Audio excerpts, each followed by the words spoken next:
Hello, કેમ છો ભાઈ? મજામાં. શું નામ છે તમારું? બટુકભાઈ. બટુકભાઈ. બટુકભાઈ મથુભાઈ દેવપંજકનો દેવી પૂજક. બરોબર. આ શું થયું છે તમને? મતલબ પોલિયો હતો કે? પોલિયો હતો 2 વાર આવ્યો ને તો પોલિયો થઈ ગયો. બરોબર. કાંઈ નહીં, આવો ને આપણે શાંતિથી બેસીને વાત કરીએ.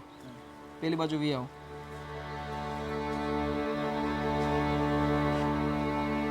બસ તમે બેસી જાઓ.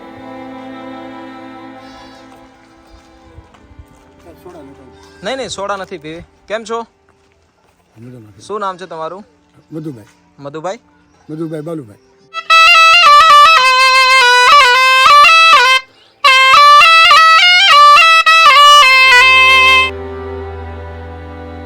કેટલું ભણ્યા તમે? 7-8 ભણ્યો હતો પછી ઉભો થઈ ગયો. 8 ધોરણ ભણ્યા. બરોબર. અને ભીખ કેમ માંગવી પડે છે તમારે? તો અપંગ છે. આ મારા પપ્પા મમ્મી છે તા સુધી પછી હું ભીખ જ માંગુ એટલે અત્યાર દિન કરું છું. બરોબર. એટલે કેટલા ટાઈમથી ભીખ માંગો છો તમે? મહિના જેવું થઈ ગયું છે. મહિના પછી મેં ખબર આવી ને પછી બિચારા કેટલો ખબર હોય. મજૂરી કંઈ કરીએ પણ સાહેબ. તમે શું કામ કરો છો? શરણે વગર મા મહિનામાં લગ્ન આવે ને શરણે એ શરણે બધાવું એટલે 20-25 હજારની હરણે થાય બરોબર. 12 મહિને એટલું અમારે ખાવાનું. એ હમણાં મહિના દીધા એ કે બાપા હું બહાર જાઉં તો મેં યાદ છે, કીધું, હું સમજી ગયો. મેં કીધું આમાં પછી મારા મમ્મી ને પપ્પા સાથે તાહુથી જ પેટ ભરશે પછી તો મારે માંગવાનું રહે તેમ મેં કીધું અત્યાર દિન કરવું.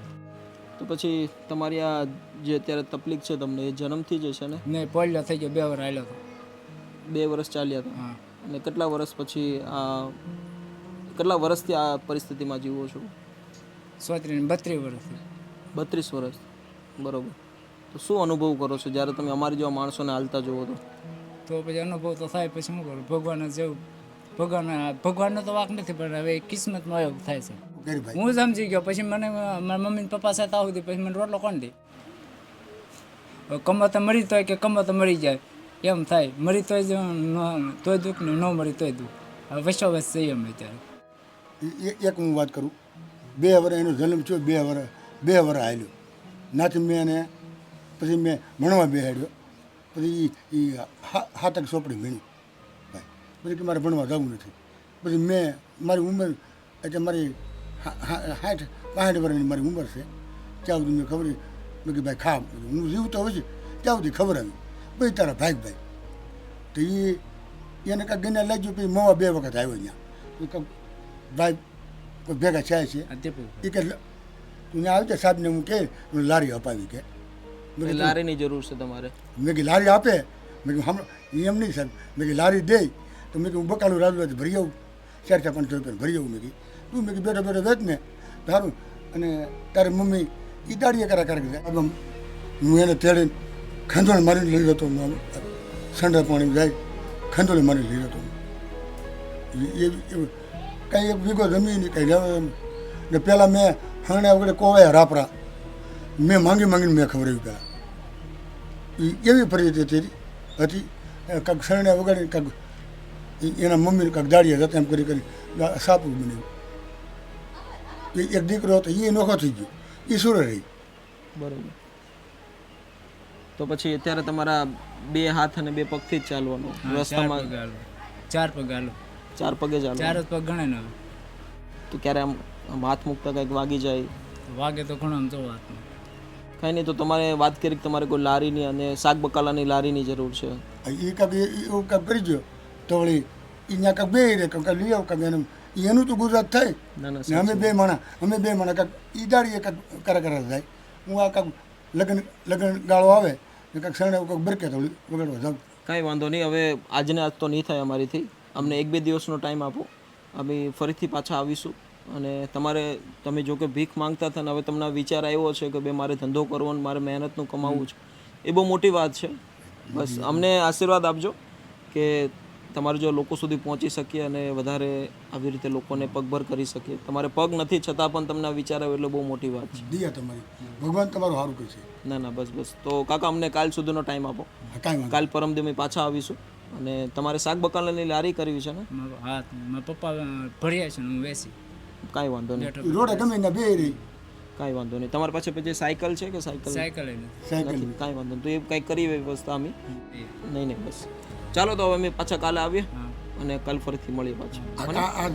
કાંઈ વાંધો. થોડુંક હાલતા હાલતા આપણે વાત કરીએ કેવી રીતે તમે જોઈ શકતા હશો કે માણસ કંઈક મહેનત કરવા માગે છે અને એમના બંને પગ જન્મથી અત્યારે પોતે દિવ્યાંગ છે પણ કાંઈ નહીં અમે તમારી માટે કંઈક કોશિશ કરીએ અમને કાલ સુધીનો ટાઈમ આપો બરોબર કાલ પરમથી પાછા આવીશું અમે અને નહીં ભાઈ તમને આશીર્વાદ આપો આશીર્વાદ ભગવાન આપશે તમે લાડ બસ તો અમે કાલ પાછા આવીએ છીએ હિંમત નહીં હારતા હો ને ચાલો મળીએ ચાલો દોસ્તો બટુકભાઈ દેવી પૂજક જે પોતે મહેનત કરવા માગે છે પોતાના પગ ઉપર ઊભા થવા માગે છે જોકે ભગવાને જેને કદરૂપથી જે પણ કાંઈ એનું જીવન આપ્યું છે એમાં તો આપણે કોઈ સુધાર નહીં લાવી શકીએ પણ એના જીવનમાં એને મહેનત કરવી છે રોજગાર કરવો છે તો અમારી પૂરી ટીમ આજે કંઈક કાર્યરત છે તો એની માટે કંઈક કરી આપીએ કે જેના થકી એ જીવનમાં કંઈક ઊભા થઈ શકે એના પગ ઉપર પૂરો વિડીયો જોજો દોસ્તો થોડો ટાઈમ લાગશે પણ એના જીવનમાં બદલાવ આવશે એ બહુ મોટી વાત છે થેન્ક યુ સો મચ આ વિડીયો જોજો પૂરો અને શેર કરજો તમારા દરેક ગ્રુપની અંદર થેન્ક યુ ચાલો ભાઈ હું કાલે મળું છું ને જય માતાજી મળી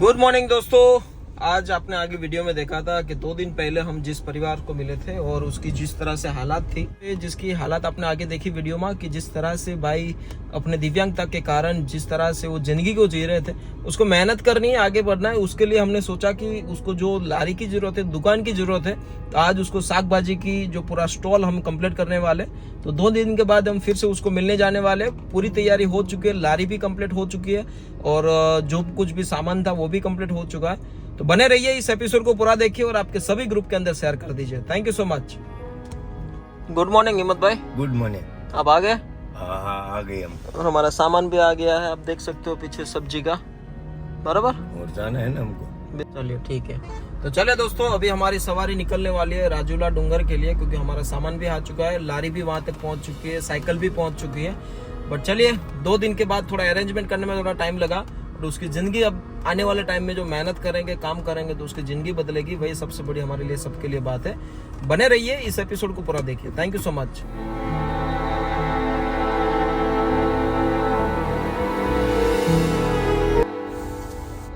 કેમ છો જય માતાજી જય માતાજી તમારી ડી આપી દઉં ના બસ ચાલો હું અહીંયા આવું છું બહાર તો દોસ્તો ફાઇનલી અમે લોકો આવી ગયા છીએ અમારા બટુકભાઈ દેવી પૂજકના ઘરે અને થોડા 2 દિવસ જેટલો ટાઈમ લાગ્યો તમારો સામાન પહોંચી ગયો ને ચાલો કાંઈ વાંધો નહીં આ બાજુ બી આવો ને આપણે સાયકલ લઈ લો ને આ બાજુ દોસ્તો ફાઇનલી ભાઈને જે ચાલવાની જે તકલીફ પડે છે તો એને સમાધાન કરવા માટે આપણે જે સાયકલની જે રિક્વાયરમેન્ટ હતી એ પણ પૂરી થઈ ચૂકી છે બરાબર ચલાવો તો બરાબર છે આ બાજુથી લ્યો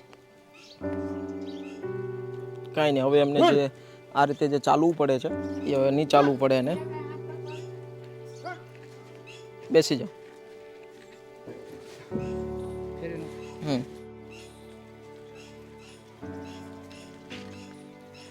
કમ્ફર્ટેબલ છે બરાબર છે ને બરાબર ચાલો કાંઈ વાંધો નહીં અમારે ભગવાન ઘણા નહીં ભગવાન નહીં બસ ભગવાનના આદેશથી સાહેબ કહ્યું અમે કોઈ સાયકલ કોઈ લારી અમે કોઈ ભળે કે તમે દઈએ કે મારો ભગવાન મદદ તમારું સારું કરશે ના બસ રડવાનું ન હોય કાકા તમારા દીકરામાં એટલી હિંમત છે ત્યારે જે આ એને લાયક છે બાકી તો ઘણા બધા લોકોને અમે જોઈએ છીએ કે જે મેં માંગી કોઈ રપરો બહુ મેં ખબર બધું મારું પાર હરાપ હતો તમારા આમાં કાંઈક શાકભાજી કાંઈક લાવીશું જઈશું કે અમારે ગુજરાત કાંઈ નહીં તમારી માટે સામાન પણ અમે લાવ્યા છે શાકભાજીનો બધો હો ને બસ રડવાનું ના હોય કાકા એમાં હો ને તમે મહેનત કરો છો ને એમાં ભાઈને હિંમત છે શું કહેશો તમે હવે અમે શું કે તમે અમારા ભગવાન થઈ ગયા બરોબર છે નહીં બસ બીજા કોઈને હવે જરૂર પડે નહીં તમે અમારા આધાર છો ને બસ પણ હવે હો ને લો લારી આ બાજુ કાઢી લો આપણે સામાન પણ લઈ લઈએ આગળ લઈ લો તો ભાઈ સાયકલ દોસ્તો આજે જે આ તમને સાયકલ અને લારી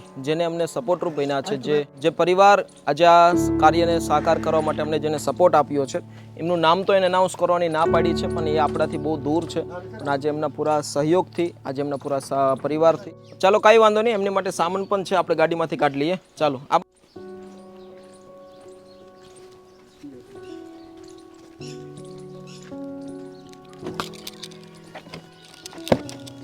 લઈ લો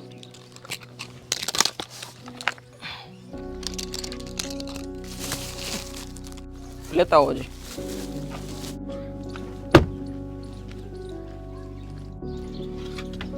આ બધા શાકભાજી મૂકવાના પેલા છે જેથી તમારે વેચવામાં આસાની રહે. ખોલો ને આને, આ સાફ કરી નાખો. દોસ્તો, હરેક વ્યક્તિ જીવનમાં કંઈક કરવા તો માંગે છે, પણ કંઈક ને કંઈક નાની અમથી એક સગવડતા પણ જો એના જીવનમાં મળી જાય તો વ્યક્તિ પોતાના પગ ઉપર ઊભા થવા માંગે છે. આજે આ સરસ મજાની લારી જે છે તમે જોઈ શકો છો ફૂલ ફિનિશિંગ સાથે, જેને એમને સહયોગ આપ્યો છે. જો કે એમનું નામ એને લેવાની ના પાડી છે, પણ આજે એમના પૂરા પરિવાર તરફથી આજે એક પરિવારને એક નવો રોજગાર મળ્યો છે, એક નવો ધંધો મળ્યો છે.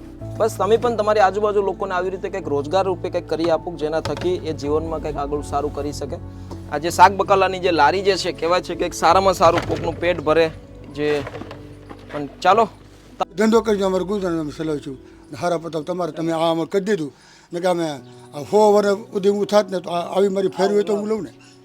ના ના, કાંઈ વાંધો નહીં. ભગવાન કોઈને નિમિત્ત બનાવતા હોય છે ને આજે અમે નિમિત્ત બન્યા છીએ અને અમારી જેટલા પણ લોકો જોવે છે એમનો સપોર્ટ. અને એ માહિતી એ કુદરત જોઈ લો, તમારી ખોદણી અમે કરી અહીં આવી ગયા ને હમણાં આજે મને એમ થયું કે અમારા ભગવાન આવી ગયા. અરે નહીં નહીં, બસ તમારા દીકરામાં હિંમત છે ને ત્યારે અમને એમ થાય છે કે નહીં આવું કરવું જોઈએ આપણે. કાંઈ નહીં, આ બધો શાક બકાલો અંદર નાખી દો, પછી આપણે શેરણાઈ વગાડીએ. હા હા, ભગવાન જેવા છે. બસ બસ, કાંઈ નહીં, મહેનત કરજો. અને મારા જેટલા પણ લોકો જોવે છે બસ આવા વ્યક્તિઓની પાસે જાઓ અને એને મહેનત કરવી છે તો કંઈક ને કંઈક રોજગાર કરી આપો. અને અમારા કાકા જે છે ખૂબ સારી શરણાઈ વગાડે છે. તમે લગ્નમાં જ તે શરણાઈ વગાડો છો? કાંઈ નહીં, આજે પણ એક લગ્ન જેવો જ માહોલ છે. તમારી શરણાઈથી આજે શરૂઆત કરીએ. હે, ચાલો કાકાની શરણાઈ સાંભળી. કાંઈ ઘટે?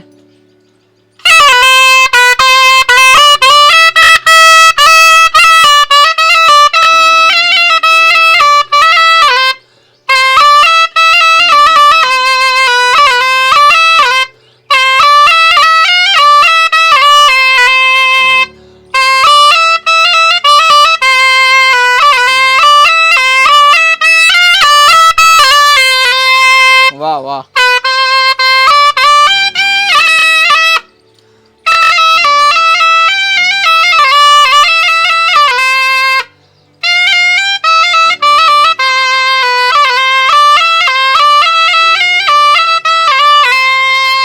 વાહ વાહ વાહ વાહ વાહ, મજા આવી ગઈ. આમ પણ મારા હમણાં લગ્ન થવાના છે અને આવજો લગ્નમાં શરણાઈ વગર. આવું આવું આવું. અને મારા જેટલા પણ ડુંગર ગામના લોકો જોવે છે, આજુબાજુના તમામ લોકો જોવે છે, કાકા ખૂબ સારી એમથી શરણાઈ વગાડે છે. તો એમને આમંત્રણ આપજો જેથી તમારા ઘરના પ્રસંગને રૂડો બનાવી દે. અને કાકા, આજે તમારી મહેનત થકી અમે જે પણ કંઈ કરી શકીએ એટલું તો ઓછું છે. બસ આમાં હવે કાંઈ પણ ઘટતું હોય તો એ લઈ આવજો. આ પૈસા પણ રાખો, બરોબર? કાંઈ પણ ઘટતું હોય તો આ તમારી કળાના પૈસા છે, હોને? તમારી દયા, તમારી નહીં નહીં, ઈશ્વરની દયા કે આજે અહીં સુધી પહોંચ્યા છીએ. મહેનત કરવા માટે છોકરાને હિંમત આપજો અને ખૂબ આગળ વધો. અમારી જ્યાં જરૂર પડે અમને યાદ કરજો. બસ બસ, અમને આશીર્વાદ આપો કે અમે વધારે. ભગવાન મારું તમને બેડો પર કરી દે તમને. બિલકુલ બિલકુલ, થેન્ક યુ સો મચ. અને આપણો આ નજીક આશ્રમ પણ બને છે ભાવનગર મહુવા હાઈવે ઉપર. મહુવાથી 15 કિલોમીટર સોશિયલ મીડિયા આશ્રમ, ત્યાં ચોક પધારજો. અરે આવશું. હા ને, ધંધો રાગે પડી જાય ને પછી આવો.